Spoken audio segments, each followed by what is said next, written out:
ఎఫెసులో కొంతమంది బాప్తీసం పొంది ఉంటారు, వాళ్ళు యోహాను బాప్తీసం పొంది ఉంటారు. అప్పుడు పౌలు వారిని అడుగుతాడు, మీరు విశ్వసించినప్పుడు పరిశుద్ధాత్మను పొందితిరా అంటాడు. వాళ్ళు అంటారు, పరిశుద్ధాత్ముడు ఉన్నాడన్న సంగతే మాకు తెలియదు అన్నారు.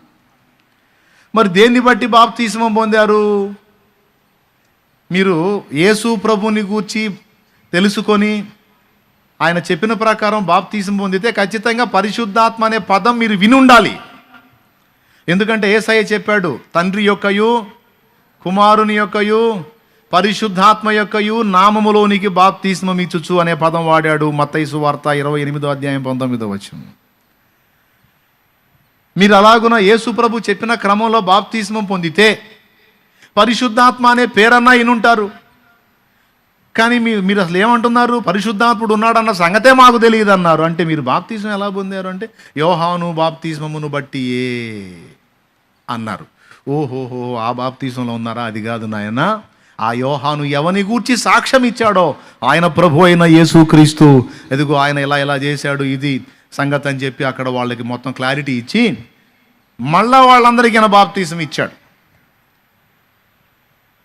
కొంతమంది ఒకసారి బాప్తీసం పొందిన వాళ్ళు మళ్ళీ బాప్తీసం పొందకూడదని వాదిస్తారు. సత్యం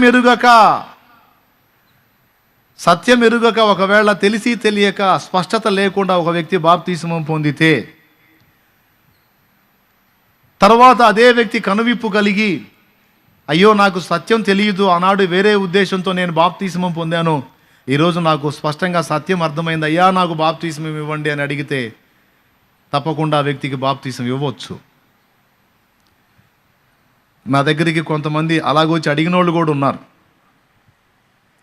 ఒకసారి అడిగాను నేను ఒక ఊర్లో, మీరు బాప్తీసము పొందారా అంటే పొందామన్నారు. అయితే సంతోషం అన్నాను. వాళ్ళు అన్నారు, ఒకసారి కాదు 3 సార్లు పొందామన్నారు. నాకు ఆశ్చర్యం కలిగింది. బాప్తీసం ఒకసారే కదా, 3 సార్లు ఏంది అనుకున్నాను. నేను అడిగాను, 3 సార్లు ఏంటంటే, మీరు బాప్తీసం పొందితే మీ ఊర్లో చర్చి కడతామన్నారు, అందుకని మేము చర్చి కోసం బాప్తీసం పొందామన్నారు. మరి 3 సార్లు ఎలా ఇచ్చారంటే వాళ్ళు చెప్పారు, బేస్ మట్టం కట్టి ఒకసారి ఇచ్చారంట, మొత్తం బాప్తీస్మాలు ఇచ్చి ఫోటోలు తీశారు. లెంటల్ లెవెల్ కట్టి మళ్ళీ ఒకసారి ఫోటోలు తీశారంట బాప్తీస్మాలు ఇచ్చి వాళ్ళకే. మరి ఇంకొకళ్ళు ఏడొస్తారు? తర్వాత స్లాబ్ వేసిన తర్వాత మళ్ళీ ఒకసారి తీశారంట, మొత్తం 3 సార్లు. అంటే వాళ్ళు ఇచ్చిన సాక్ష్యం ఎందుకు పొందారు మీరు బాప్తీసం అంటే, వాళ్ళు ఇచ్చిన సాక్ష్యం మేము చర్చి కోసం బాప్తీసం పొందామన్నారు.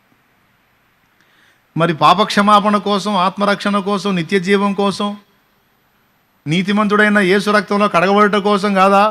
అవన్నీ మాకు తెలియదు. అవన్నీ ఇప్పుడు నువ్వు చెబుతుంటే మాకు అర్థమవుతుంది, మాకు అవన్నీ ఏం తెలుసు. అందుకే మేము ఒక తీర్మానానికి వచ్చాం. ఏంటి తీర్మానం అంటే, మాకు మళ్ళీ బాప్తీసం ఎందుకు కోరుతున్నారు అంటే, అప్పుడేమో చర్చి కోసం తీసుకున్నాం తెలియక, ఇప్పుడు పాప క్షమాపణ నిమిత్తము మారు మనసు పొంది అడుగుతున్నామన్నా అని అడిగారు. నేనేం చేయాలి మీరు చెప్పండి, ఇవ్వాలా వద్దా? అది ఎరుగక ఒకవేళ తెలియక ఇతరులు మిస్లీడ్ చేసి చీర చూపించి బాప్తీసం ఇచ్చిన వాళ్ళు ఉన్నారు. అప్పటి రోజుల్లో అవి జరిగినాయి, కొన్ని సంవత్సరాల క్రితం అవి జరిగినాయి. ఎలా చేశారో పిచ్చిగా చేశారు కొంతమంది. ఇప్పుడు అందరికీ కనువిప్పు కలుగుతుంది, అందరూ కూడా దేవుని వాక్యాన్ని గురించి అవగాహన పొందుతున్నారు. కొంతమంది ఇదొక సిద్ధాంతం పెట్టారు, ఒకసారే నువ్వు ఎట్టన్నా తీసుకో, ఒకసారే ఎవరు చెప్పాడు ఒకసారే అని. వాళ్ళు తెలియక యోహానును బట్టి మేము బాప్తీసం పొందామంటే పౌలు వాళ్ళకి మళ్ళీ బాప్తీసం ఇచ్చాడు. ఇచ్చి వాళ్ళ మీద చేతులు ఉంచినప్పుడు వారు పరిశుద్ధాత్మను పొందారు. కాబట్టి అవగాహన లేకుండా వేరే ప్రలోభాల కోసం ఒకవేళ బాప్తీసం పొందిన వాడు కనువిప్పు కలిగి మారు మనసు పొంది పాప క్షమాపణ నిమిత్తం సిద్ధపడి వచ్చినట్లయితే ఆ వ్యక్తికి తప్పనిసరిగా బాప్తీసం ఇవ్వవచ్చు.